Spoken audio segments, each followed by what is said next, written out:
Hello everyone, আসসালামু আলাইকুম। আমি আফসানা নিয়ামুল আপনাদের সবাইকে স্বাগত জানাচ্ছি আজকের রেসিপি দেখার জন্য।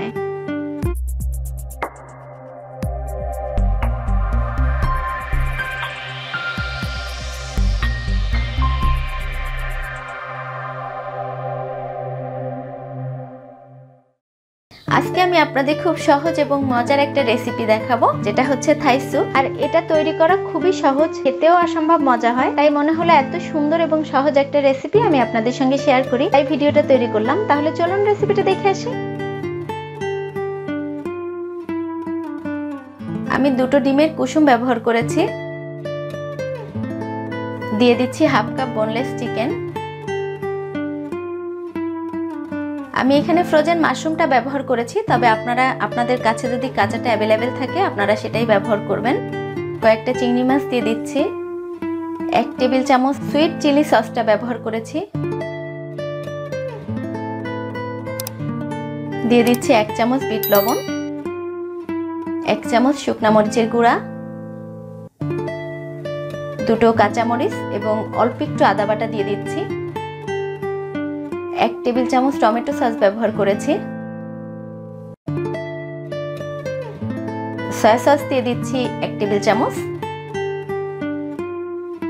1 টেবিল চামচ বাদাম বাটা দিয়ে দিচ্ছি। অল্প পরিমাণে লবণ দিয়ে দিচ্ছি।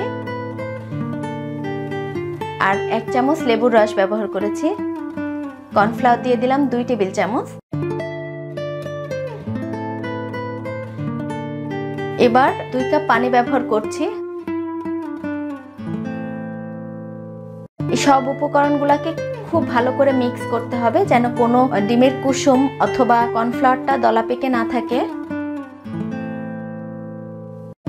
এবার আমি আরো 2 কাপ পানি ব্যবহার করছি। আর আপনারা যারা প্রতিনিয়ত আমার ভিডিও দেখেন তাদেরকে অসংখ্য ধন্যবাদ জানাচ্ছি। আর এই মুহূর্তে যদি আমার এই ভিডিওটা আপনারা কেউ আমার ফেসবুক পেজ থেকে দেখেন তাহলে অবশ্যই আমার ফেসবুক পেজটাকে একটা ফলো দিয়ে রাখবেন। আর যদি আমার ইউটিউব চ্যানেল থেকে দেখেন তাহলে অবশ্যই আমার ইউটিউব চ্যানেলটাকে একটু সাবস্ক্রাইব করবেন আর পাশে থাকা বেল আইকনটা প্রেস করে দেবেন। তাহলে যখনই আমি ভিডিও পোস্ট করব আমার নতুন নতুন ভিডিওগুলো সঙ্গে সঙ্গে আপনাদের কাছে নোটিফিকেশন বারে চলে যাবে। আপনার জাল ধরানোর পর থেকে শুরু করে একদম নামানোর আগ পর্যন্ত এটাকে একটু নাড়তে থাকবে, না হলে দলা পেকে যেতে পারে। আর এখন লেবুর পাতা কুচি করে সেটাই আমি দিয়ে দিয়েছি। আমার স্যুপ একেবারে রান্না কমপ্লিট হয়ে গেছে। আমি পরিবেশন করে দেখাচ্ছি আর আপনাদের কাছ থেকে বিদায় নিচ্ছি। আপনারা যে যেখান থেকে আমার ভিডিও দেখেছেন সবাইকে অসংখ্য ধন্যবাদ জানাচ্ছি। আল্লাহ হাফেজ।